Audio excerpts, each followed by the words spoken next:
that played so sparingly for Owen Sound, he has jumped up in a big way offensively this year. It's so easy to see from our broadcast point, Greg. From our vantage point, you saw that coming from a mile away, and there's just nothing you can do about it. When you have some of the talent out there that Owen Sound has out there, you can't stop it, and here we go.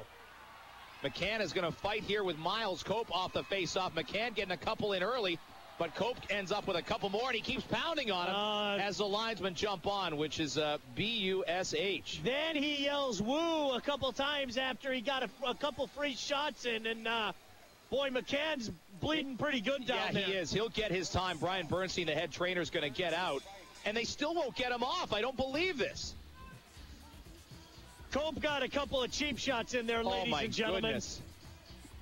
I mean, Cope, the linesman's telling him right now, and he's saying what to the linesman? Ryan Lashid's saying, dude, you had him down. Enough was enough, and McCann able to skate it off, but he's bleeding pretty heavily from up top in the forehead area. Yeah, that's the unwritten rule. He'll get hits for that. He'll get it back. It all comes around. A little OHL karma will come his way. 4:20 to go in the period. 8-2 Owen Sound. Guy goes down, you stop punching. And that's what happened, especially, Greg, it's not just that McCann went down, but one of the officials jumped in on top of him. And that's what's wrong about it, because then he had a couple shots at him, and that was the bad situation, because there was nothing that McCann could do to protect himself. And then at the end, and I don't know if the mics picked it up, he kind of turned around and looked at his own bench and went, woo, and you know, it just wrong, absolutely wrong, because McCann was prone, he was unable to defend himself, and that's 2 free punches. Bobby Ryan picks up another assist, Greg, on that last goal. Well, Saginaw has not given up 8 goals in this building since March 8th of their first year in 2003. They lost 8-2 to the Guelph Storm. 8-1, I should say, to the Guelph Storm here at the end of the 2003 season. So nearly 2.5 years before they've given up this many at home. They obviously lost 12-0 to the London Knights earlier last year at the John Labatt Center. Is that 5 points now, if my math is correct, for Bobby Ryan, goal and 4 assists? Yep. 1-4 gives him 60 on the season in 23 games.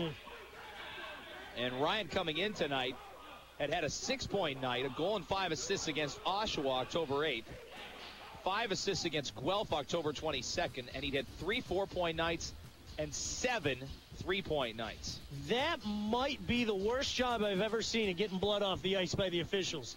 Usually the guys get out there with their water bottles, scrape it up, and you can, you just see this little sheen of red. But maybe with 4:20 to go, they're just saying, oh, what the heck. 55-22 are the shots on net for Owen Sound. 8-2 is the score, and Bobby Ryan's been brilliant, a goal and 4 assists. But Sean, he's had some help, and the 3 stars difficult tonight because there's a lot of candidates that have played well for the attack. I can't think of anyone who's not played well.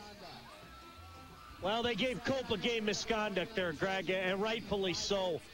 Folks, if you're out there and you're wondering about McCann, don't worry about it. He looked to be fine. Greg, it looked to me like he caught the shot right above his eyeball, where there's absolutely no skin. And all it takes literally sometimes is just a flick in the right spot, and your skin's going to break open. So McCann was able to skate off of his own volition.